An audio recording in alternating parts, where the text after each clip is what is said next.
When it comes to farming in Warframe, I can think of 5 main frames to farm with, and they are Necros, Hydroid, Korra, Ivara, and Atlas. However, with the introduction of the Helminth system, we can suddenly take Atlas's Petrify and the Orgaze Augment, which turns him into a loot frame, and put that on any Warframe in the game, meaning all Warframes can suddenly become a loot frame. But if any Warframe can become a loot frame, then what can a loot frame become when it gets an additional looting ability? In my mind, this will be the ultimate loot frame.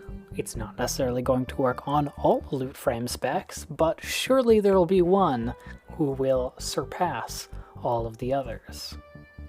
Now, if we want to figure out which of these loot frames Petrify and Orgaze will best work on, we're going to want to look at Petrify and Orgaze, how they scale, and what are the best types of mods to put on it. The number one best mod in my mind is going to be ability strength. Any of these loot frames that can scale their ability strength high enough will benefit the most, as Orgaze gives petrified enemies that are killed a 25% base chance to drop additional loot, scaling with ability strength. The higher your ability strength, the more loot you'll get out of petrified enemies. The second best stat in my mind will be efficiency. We want to lower that energy cost as much as we can because Petrify has a base 75 energy cost, which is honestly pretty steep for an ability that we're ideally going to want to sort of spam on all our enemies. Then finally, I think I'll put range and duration together, because the more range you have, the more enemies you'll affect, and the more time you might need to clear them, meaning you'll want the additional duration. The opposite can be said.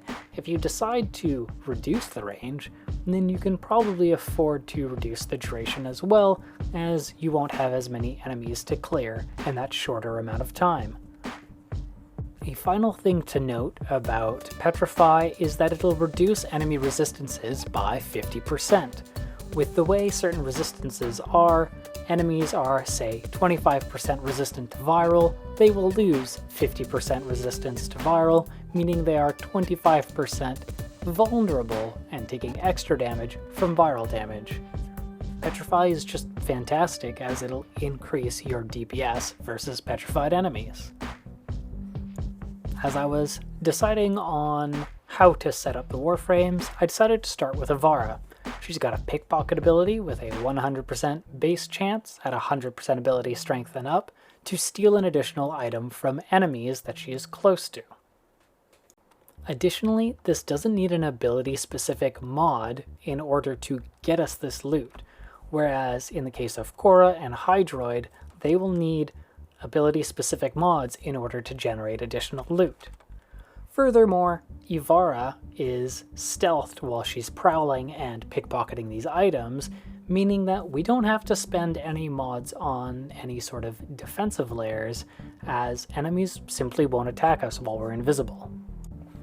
The sort of downsides, though, for Ivara are that she will ideally want to scale duration, as it increases how quickly she can pickpocket enemies, it'll reduce the energy cost of Prowl, and of course it'll increase the duration of Petrify, giving us that extra time to walk around and pickpocket enemies before we kill them for the additional loot. Yet the more duration we spec into, the less ability strength we'll be able to spec into, making Petrify less effective than it could otherwise be. With the fact that Prowl's pickpocket range only has a 4-meter base radius, you're basically going to be within melee range of your enemies anyways, so why not go a melee spec, you might think? And the answer is either a stealth nerf or some kind of bug that causes each attack on each enemy to drain additional energy from Ivara, which makes it an unsustainable option. The more you hit an enemy, the more you're draining. You'll be wanting to use Petrify, which is already expensive enough to begin with on top of the drain, that even with the additional loot drops, you're not going to be sustaining enough energy, making this unviable, which is unfortunate because it would have made Steel Path Loot Ivara absolutely incredible. Ideally, any of these farming Warframes that you can bring to Steel Path will be fantastic due to the 100% increased resource drop chance that Steel Path provides. The next Warframe on my list that I was really excited to try is Korra, because Korra is the loot frame that I really like to take solo into Steel Path if I'm looking to farm out Steel Essence or Riven Slivers. First off, we have to address the fact that Korra with Petrify is an absolute failure. Petrified enemies cannot be picked up into your Strangle Dome, and enemies inside of your Strangle Dome cannot be petrified, meaning it's actually impossible for us to stack the two looting abilities of Atlas and Korra together, making this ultimate loot frame out of Korra impossible. Though even if it were possible to have petrified enemies inside of the Pilfering Strangle Dome, Korra is really strapped for room for mods if you're doing an accumulating Whipclaw style build, as she already needs 2 ability mods. Having the Petrify mod makes 3, and she generally runs 2 efficiency mods. You'll probably want HP if you don't want to die, which winds up meaning we only really have 3 mod spaces left. And because you want your accumulating Whipclaw to hit more enemies, that's generally reserved for range. This is usually a 40% power strength build, which means we'd only get a 10% chance at additional loot anyways from the Orgaze augment. I've got higher hopes for Hydroid though, as the Pilfering Swarm augment makes it that enemies killed by his Tentacle Swarm have an 100% additional item drop chance. Also, enemies that are petrified can be picked up by the tentacles, and the tentacled enemies can be petrified. I think the biggest thing when looking at the stats as well was that building ability strength on Hydroid benefits the tentacle damage, as well as the fact that Orgaze and Tentacle Swarm have a relatively similar duration and range, meaning if you petrify a group of enemies, they should all be able to be picked up by the Tentacle Swarm, meaning you will get your double loot drops easily. However, that about ends it for synergies. The issues that come up after that are the 2 really big energy costs and honestly the 2 long cast times. That and the 2 abilities are 2 types of CC. If you try to petrify enemies that are caught in the Tentacle Swarm, generally due to the high amount of ability strength we have, the enemies die relatively quickly, not giving us a chance to petrify them. And if we petrify enemies then summon the tentacles, it, 1, takes a while to summon the tentacles, and then we have to go and petrify a different group and resummon the tentacles again, just further exacerbating that energy cost inefficiency and the cast speed inefficiency. And honestly, just the gameplay loop of having to petrify then summon tentacles really didn't leave you with time to do much else, and it just didn't feel very efficient or very good to play, despite the fact that the loot drops were pretty significant. Then finally, we have my favorite loot frame, which is Necros. He's the loot frame I've used the most and is quite fantastic in a party setting. One of the main things that I like is that Desecrate is a toggle.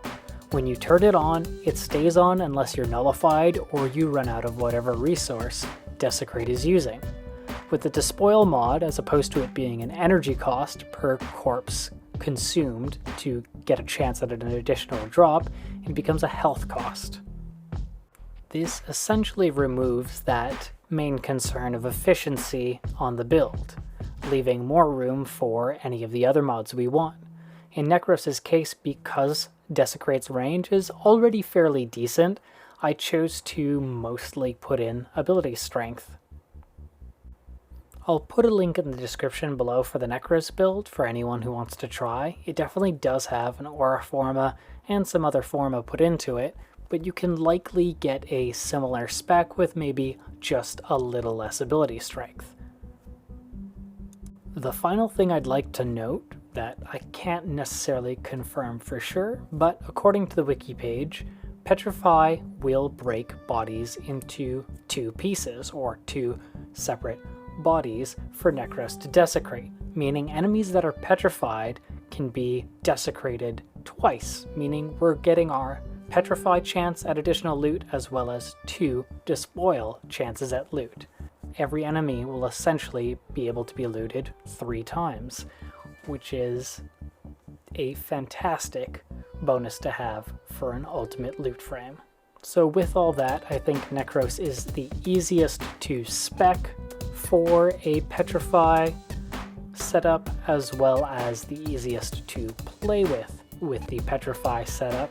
It should be noted, however, that you can stack him with other loot Warframes. If you are going to play Necros in a party, try having a Hydroid, try having an Ivara. Why not? You can have all these Warframes work together to generate additional loot for each other. Because the main thing to note is, with the recent change to looting that DE did, there is essentially a few different looting types. You have loot while alive from Ivara, loot while petrified from Atlas, loot on death from Korra, Hydroid, and I believe it was Wukong.